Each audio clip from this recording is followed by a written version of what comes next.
सर्वांची भाषणं तुम्ही ऐकली. ही भाषणं तुम्ही पहिल्यांदाच ऐकता असं नाही. त्याच्यासाठी करायचं बंड, त्याच्यासाठी भगतसिंग व्हायचं का राजगुरू व्हायचं का सुखदेव व्हायचं, त्याच्यासाठी आदर्श कुणाचा घ्यायचा, शिवाजी महाराजांचा घ्यायचा का बाबासाहेब आंबेडकरांचा घ्यायचा का विवेकानंदांचा घ्यायचा. आपण येऊन बसलेलो आहोत आणि आपली सगळ्याची खात्री अशी झालेली आहे की आम्ही ज्या देशामध्ये जन्मलो आहोत हा देश जगात. आमचे मित्र राम चव्हाण म्हणाले की या देशातल्या नागरिकांनी, तरुणांनी आपल्या विचाराचं देवळ फिरवावं लागणार आहे. मला प्रश्न पडतो की विचाराची देवळं नाही, विचार करणंच बंद करून टाकलेला आहे या व्यवस्थेनं. मी म्हणालो की महापुरुषांची खाण आहे हा देश. महापुरुषांची खाण असताना आम्ही काय करतो नीट समजून घेणं गरजेचं आहे. अनेक महापुरुष आहेत. मला असं वाटतं की कुठल्याही महापुरुषांची अशी इच्छा आहे की अरे बाबानो, तुमचं मस्तक माझ्या स्वच्छ धुतलेल्या चरणावरती टेकवण्यापेक्षा तुमचे मळालेले पाय, घाणीनं घाण झालेले पाय असले तरी चालतील, परंतु ते पाय तुम्ही आमच्या खांद्यावरती ठेवा, म्हणजे आम्हाला जे दिसलं त्याच्या पलीकडचं तुम्हाला दिसण्याची शक्यता आहे. परंतु नाही, आम्ही विचार करायला शिकलो नाही महात्म्यांचे ग्रंथ वाचून. आम्ही महापुरुषांचे पुजारी झालो आणि जो देश पुजाऱ्यांचा होतो तोच देश भिकाऱ्यांचा होतो. आणि जो देश भिकाऱ्यांचा होतो त्या देशात उदंड दानशूर माणसांचा जन्म होतो. आणि ज्या देशात उदंड दानशूर माणसांचा जन्म होतो त्या देशात भिकाऱ्यांची लाईनच्या लाईन लागून राहते आणि भिकारे टिकवून ठेवण्यासाठी भिका वाढवल्या जातात. भिकाऱ्याला दिलेली भीक त्या भिकाऱ्याला तर जगवते, परंतु त्याच्यातलं भिकारी पण जगवून ठेवते. हे नीट लक्षात घेणं गरजेचं आहे. ही विचाराची देवळं फिरविण्याची प्रक्रिया तुम्हाला इथपासून सुरू करावी लागणार आहे. मित्र हो, किसान पुत्र आंदोलन ज्या धाग्याला पकडून आपण उभा केलाय तो धागा असा आहे, शेतीमालाला उत्पादन खर्चावर आधारित भाव मिळाला की काय होईल. साधं गणित मांडलं. शेतकऱ्यांच्या पोरांच्या हातामध्ये 4 पैसे येतील, भांडवल हातावरती येईल आणि ही शेतकऱ्यांची पोरं या भांडवलाचा उपयोग करून उद्योजक बनतील, व्यापारी बनतील, व्यावसायिक बनतील. आणि शेतीवरती जो भार आहे लोकसंख्येचा, हा भार कमी होईल आणि उद्योजक म्हणून, व्यापारी म्हणून हे शेतकऱ्यांची पोरं या जगामध्ये नावारूपाला येतील आणि जगात सगळ्यात समृद्ध असा राष्ट्र म्हणून उभारणीला येईल. असं स्वप्न शेतीमालाच्या भावामध्ये शरद जोशींनी पाहिलं होतं. परंतु माझा अनुभव असा आहे की मी 1980 साली गावात होतो. त्यावेळेला शेतकरी आंदोलन सुरू झालं होतं. मला ते माहितही नव्हतं, कळतही नव्हतं. परंतु शेतीमालाला उत्पादन खर्चावर आधारित भाव पाहिजे. तो भाव मिळाला म्हणजे या देशामध्ये सुख समृद्धी येईल आणि दारिद्र्य नष्ट होईल. शेतीमालाच्या उत्पादन खर्चावर आधारित भावाची लढाई म्हणजे दारिद्र्य हटविण्याची लढाई होती. ती केवळ कांद्याच्या भावाची, ऊसाच्या भावाची, दुधाच्या भावाची, कर्जमुक्तीची अशी ती लढाई नव्हती. आम्हाला वाटलं की शेतीमालाला भाव मिळाला की शेतकऱ्याची पोरं बाहेर निघतील. परंतु 1980 साली ही शेतीमालाला भाव नव्हता. आणि आज 2015-16 साली मी गावचा सरपंच आहे. गावात मी 5 वर्षापासून सरपंचकी करतो. सरकारच्या जेवढ्या योजना आहेत त्या सगळ्या योजना गावात राबवलेल्या आहेत. सगळे पुरस्कार मी घेतलेले आहेत. राष्ट्रपतीचं पर्यावरण संतुलन समृद्ध गाव असं सुद्धा पारितोषिक मी घेतलेलं आहे. मी पाहतो की 2015 साली गावची परिस्थिती काय आहे, 2080 साली काय परिस्थिती होती.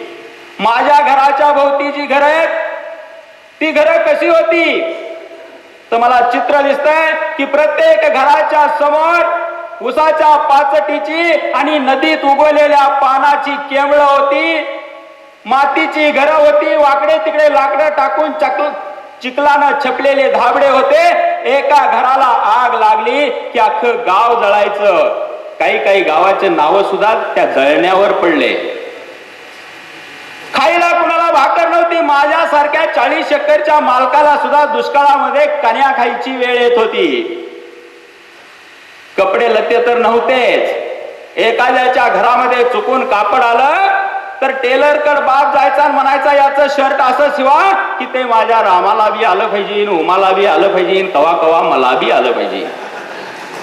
अशी सगळी विदारक परिस्थिती 1980 साली होती. शेतीमालाला भाव नव्हता. आज मी बघतो आहे माझ्या घराच्या भोवती आज सगळी घरं कशी आहेत. माझ्या घराच्या भोवती सगळी घरं स्लॅब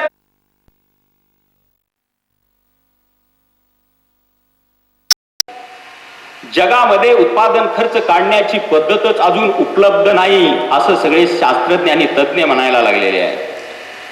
या देशातली सरकार सुद्धा सांगायला लागलेले आहेत की शेतीमालाला भाव देता येत नाही. एक आगळी आणि वेगळी परिस्थिती आपल्या समोर येऊन ठेपलेली आहे.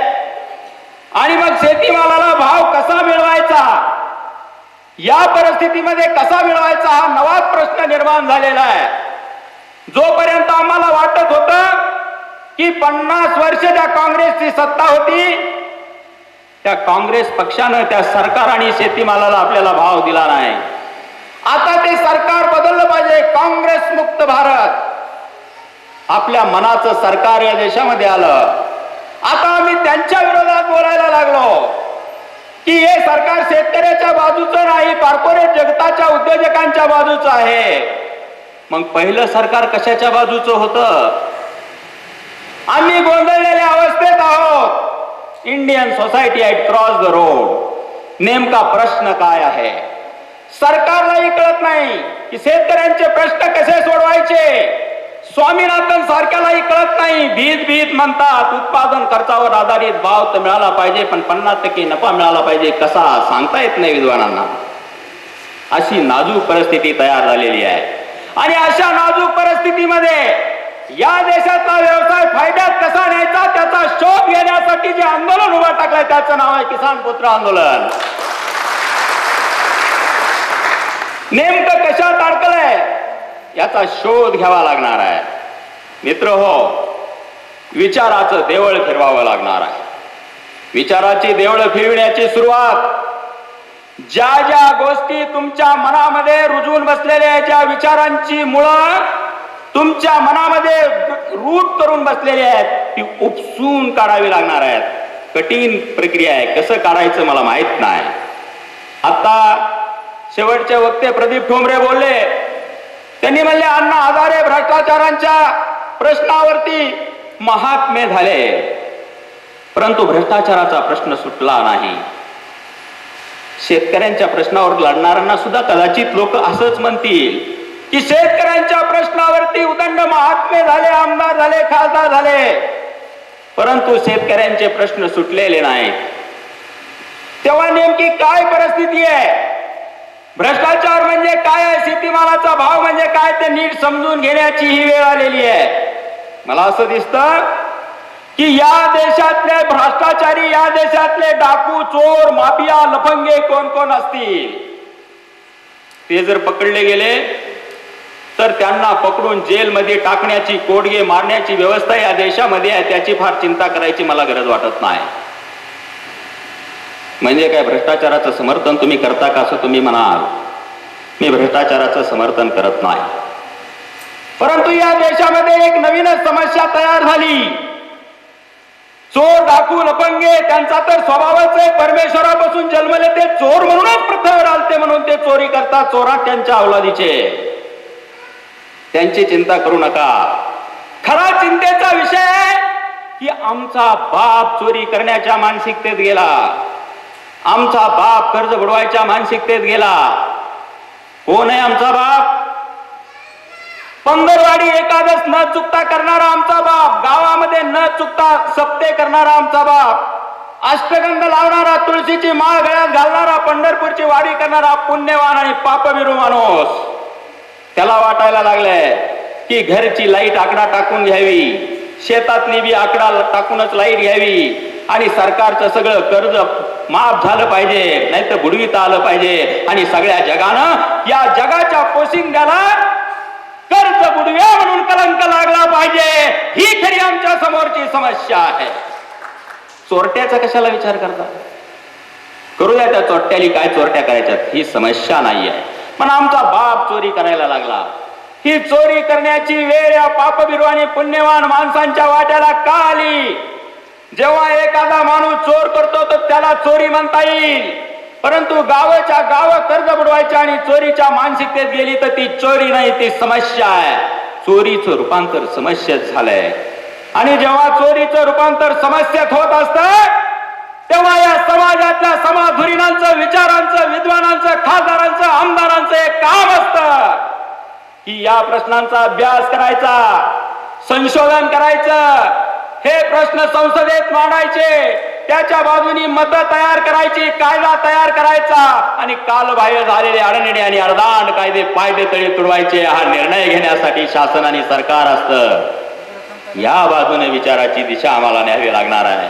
त्याच्यासाठी किसान पुत्र आंदोलनाची आम्हाला आवश्यकता वाटते. मी पाहतो आहे की गेली 10-15 वर्ष छातीवरती बिल्ला लावून शेतकरी आंदोलनात काम करत होतो. त्याच्यानंतर राजकीय पक्षामध्ये मी काम करतो आहे. नीट लक्षात घ्या, शत्रू केंद्री मानसिकता ठेवून या देशातले प्रश्न सुटणार नाहीत.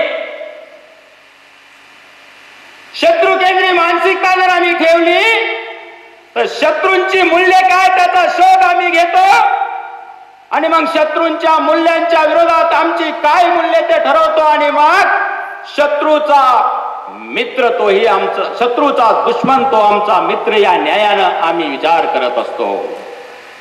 तेव्हा शत्रू केंद्री मानसिकतेने प्रश्न सुटणार नाही.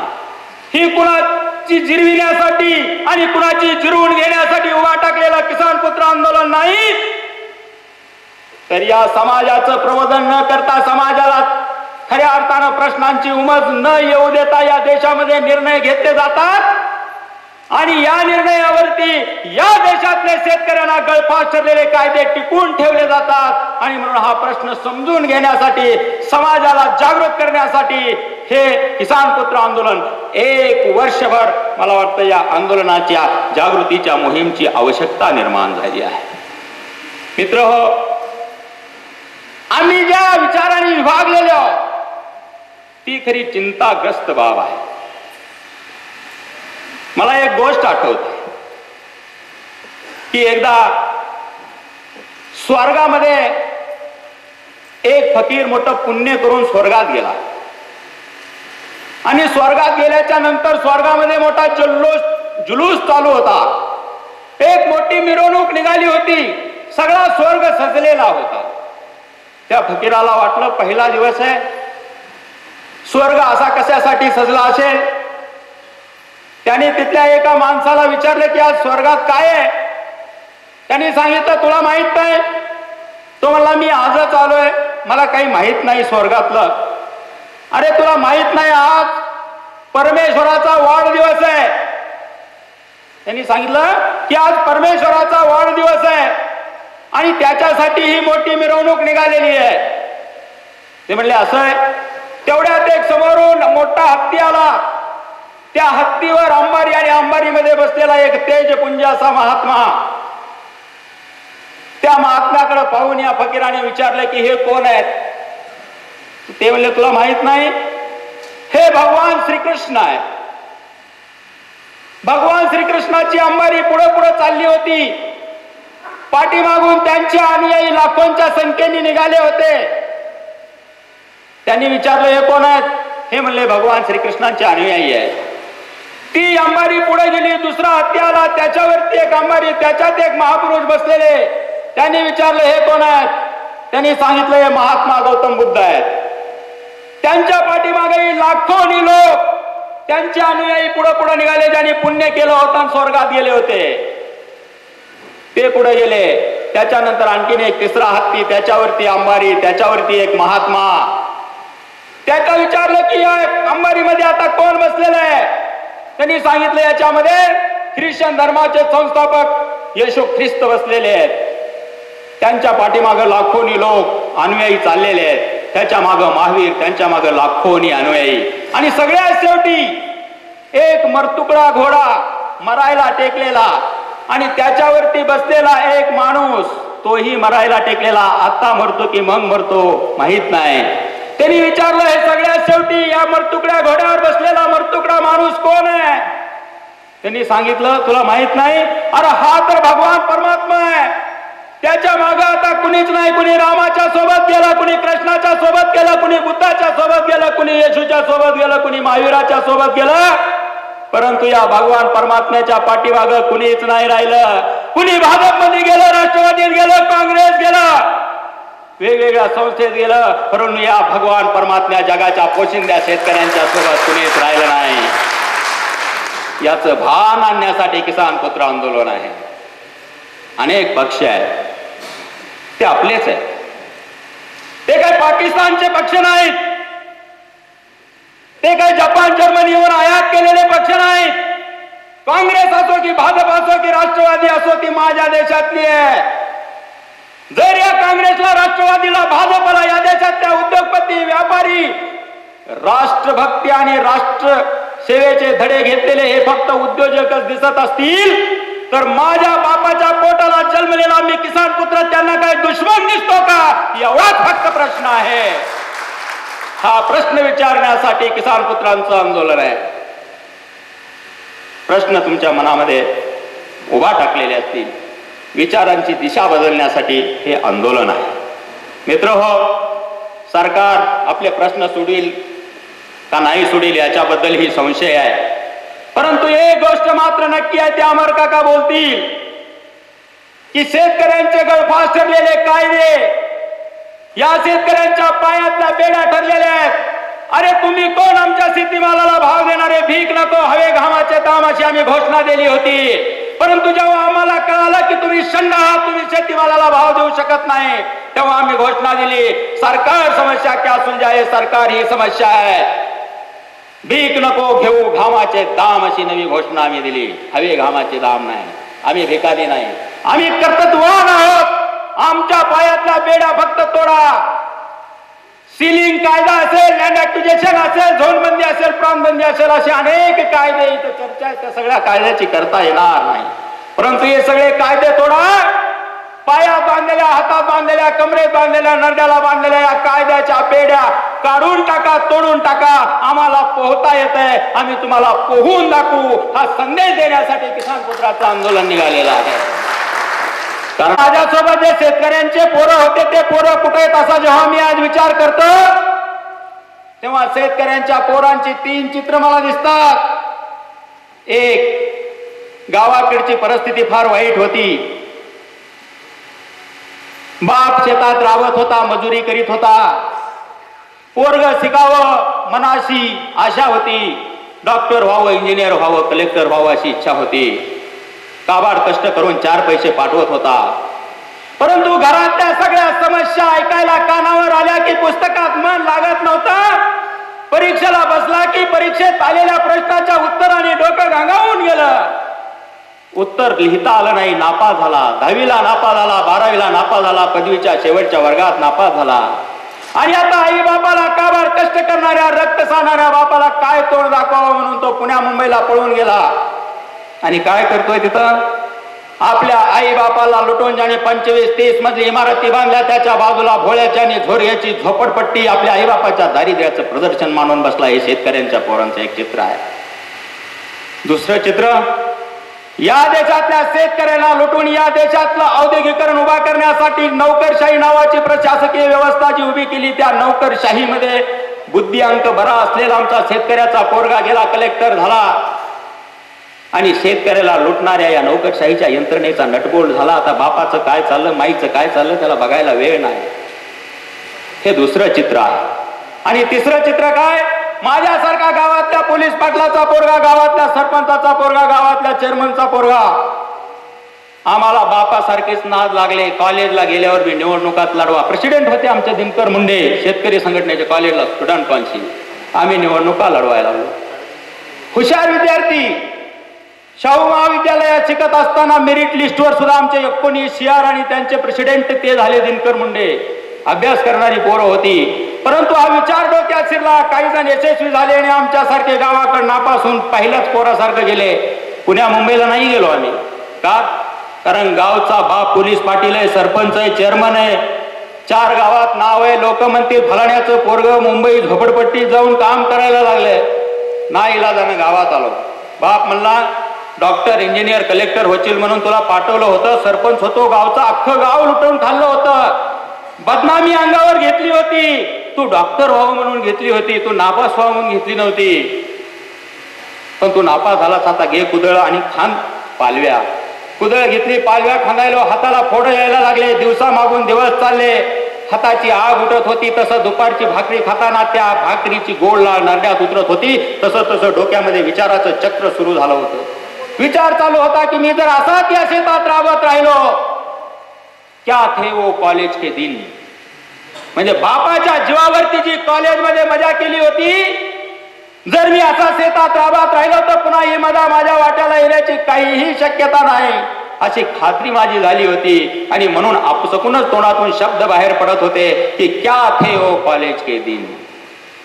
दिवसामागून दिवस चालले, काम चालूच होतं. तेवढ्यात लागली गावातली निवडणूक. टाकला फॉर्म, उभा टाकलो, निवडणुकीला झालो पुढारी, सरपंच झालो, गावचा पुढारी.